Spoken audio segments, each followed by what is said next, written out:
Dia faham daripada hadis dan Quran sendiri. Kadang-kadang kita tengok betul lah serupa, itu betul lah. Nak kata 100% dia serupa dengan satu mazhab tu tidak. Ada kalanya 100% serupa lah, tapi bukan semua mazhab. Macam ni kita tengok. Dari satu suki dia serupa dengan Malik, tapi tidak semua suki serupa. Dalam 4 mata wuduk ni, dengan Imam Abu Hanifah tak serupa dia sudut, tapi dari sudut lain dia serupa pun. Itu kebetulan. Dan bagi saya, orang yang sekarang ini sudah diakui oleh ulama, sekalian ulama dalam dunia Islam daripada dulu sampai sekarang, tidak menjadi halangan untuk kita mengikuti. Apalagi dalam keadaan macam tadi, sesat masalah mudah. Itu 3 contoh saja, banyak lagi lain-lain, banyak. Misalnya lain ini sebagai penutup lah, kita kata kita tambah sikit, banyak lagi sebenarnya. Satu pelik lagi, misalnya dia serupa dengan Imam Ahmad. Imam Ahmad itu untuk guru dia, tapi banyak dia tak serupa. Dengan sebab itu kita katakan dia tidak taklid Imam Ahmad. Dalam masalah misalnya perempuan bila dia nak akad nikah, dia boleh syarat. Dia boleh syarat misalnya kan, apa ni, terbulan lah pada masing-masing, nak wayah ni cara mengikut Imam Bukhari serupa dengan Imam Ahmad. Dia boleh syarat, misalnya perempuan tu kata syaratnya awak tak boleh nikah dengan orang lain lepas saya, lepas nikah dengan saya, boleh. Imam Bukhari kata syarat tu boleh pakai, dan si suami tu tertakluk dengan syarat. Dalam kitab Bukhari dia ada sebut, apa perkara. Dan Sayyidina Umar berpendapat, maknanya kalau si suami nak nikah, kemudian nikah, dia boleh pergi pasar, tak payah tu sibuk nak minta suami dia cerai dia, tak payah. Tapi tak mau cerai tu bukan kita nak menggalakkan cerai, ada dan bukan kata poligami itu tak boleh, itu suku tu. Cuba kita nak ceritanya, mungkin ada orang yang lagi syarat dia tak saya keluar daripada negeri Kelantan, nak nikah dengan dia boleh, tapi duduk sekali ngamuk dia, misal boleh tu mengikut Imam Bukhari, boleh. Dan kalau langgar syarat tu, dia boleh bawa kepada qadhi, boleh pasang, itu yang serupa dengan Imam Ahmad dalam masalah ini.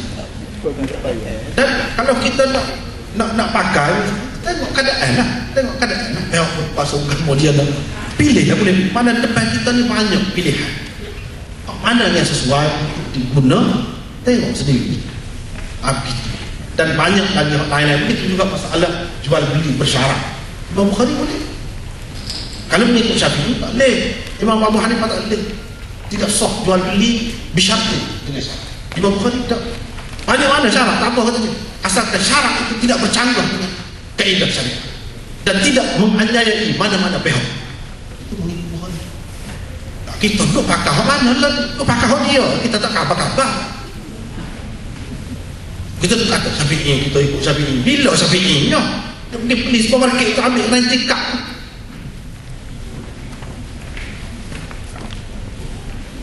garanti kad ambil. Apa? Itu syarat lah. Syaratnya kalau dalam masa sekian-sekian lama ni, dia akan baik percuma. Syarat walaupun kita tak sebut pun, gitulah tu.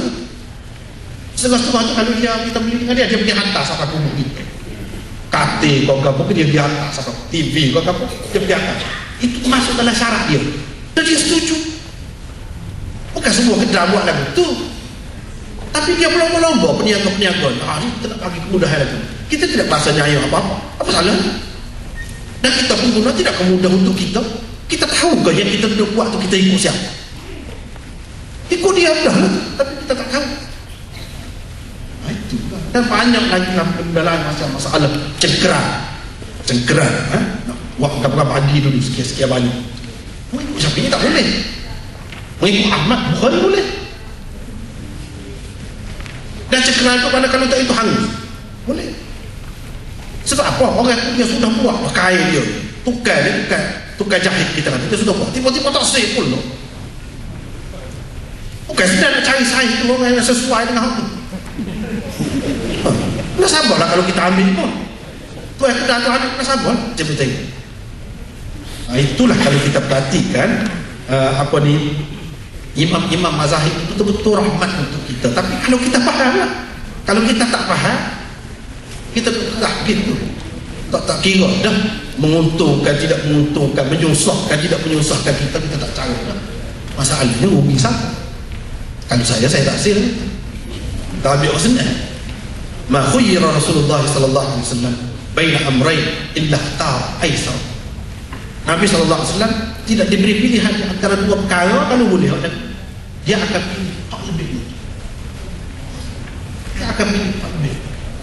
Tapi ingat, bukan hanya saya kata begitu, nak kata ambil orang muda berlaku setengah-setengah kata pakai mazhab muda. Tidak kata begitu.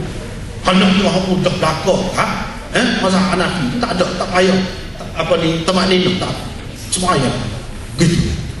So dia tak baca tengok tak apa. Tu alif belakang tu imam sepatah pun tak baca senyap. So saya. Pakai hak tu.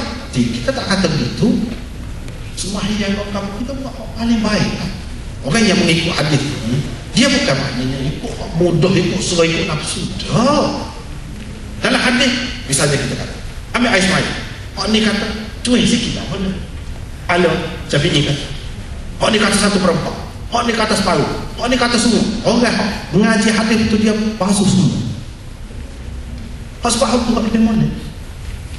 Dalam masalah semayang kita ambil paling molek, paling sempurna lah. Kalau kita pergi kedai, kita pilih nak makan tu, kalau tak tutup molek kita tak, saya beli situ. Ada lalak penuh.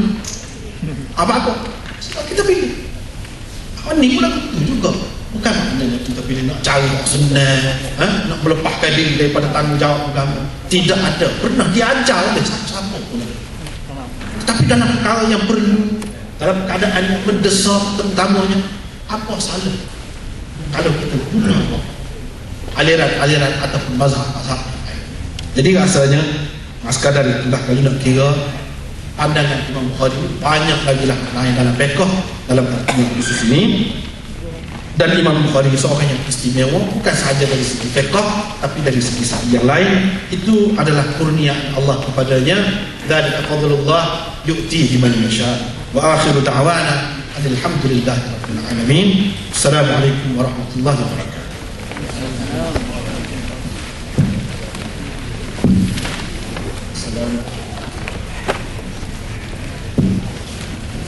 Yang diucapkan kepada tentang kerjanya yang dia sempurna. Jadi kita ada jadual yang 10 minit. Jangan boleh buka 2 soalan ya. Satu kalau boleh satu dari pihak muslimin, satu dari pihak muslim. Saya cuba ya. Silakan.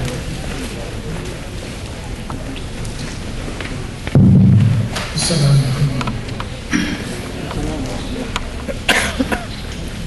Saya Abdul Rahim Ismail. Untuk harapannya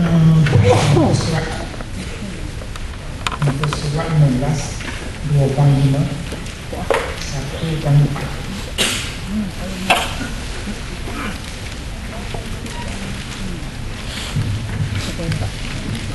Hadis Abu Hurairah yang diriwayatkan oleh Bukhari sendiri, Imam Ahmad dan lain juga menunjukkan anjing adalah binatang suci, bersih seperti binatang datang dan suci. Di sana boleh tak kita wasi kematian anjing, kata anjing suci, kita semula wasi boleh tak?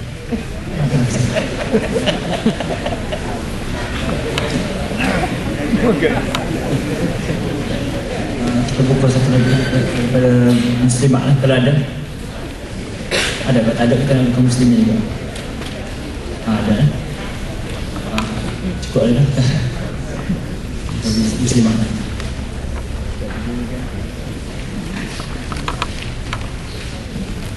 Assalamualaikum warahmatullahi wabarakatuh. Saya ada 2 soalan. Soalan pertamanya mengenai hadis yang berkaitan dengan wanita tak boleh musafir kecuali dengan adanya mahram. Jadi bagaimana kedudukan dengan suasana sekarang ini